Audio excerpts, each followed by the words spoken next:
Alhamdulillah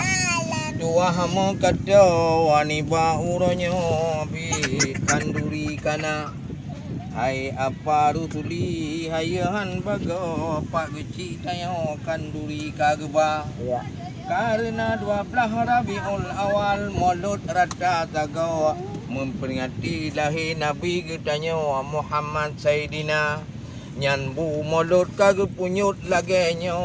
ke pate hai abdo bukulah namanya nyopat pak geci gampung luang gayo bi ke pemulia getanyo haya lagoina ne kalon Maulud ditunam bangun bagaw antama ngantanyo tidih di banda nyan gu punyut bermacam bagaw apa ke kunya bagi kula nyan kula hayu lagoina oleh nyan lom nyoboh itik hai adik kamu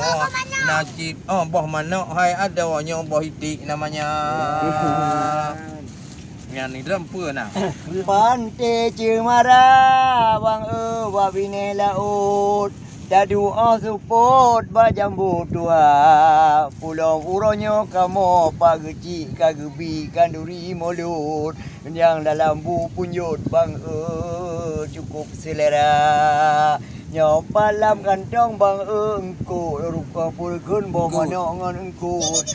waduh nama no bang cukup merakam menyohai pagi kena kanubut nyobu mulut kamu ni rasa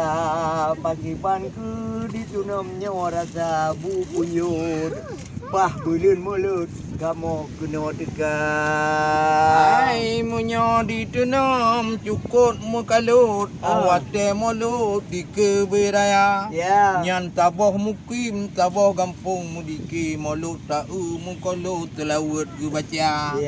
nyan wate bu lagi nyogu punyut nyogu mulut haya lagoina lagi ne pegah buno na boh manok boh itik ngon ungkut dino gu punyut haya lagoina na krung dom nyo wahe apalut nyo lagi nyo gu punyut mangat lagoina oni nyanyo ayo lom na tia manok wahe kemalut kon manok pulut kon manok kota nyo manok kampung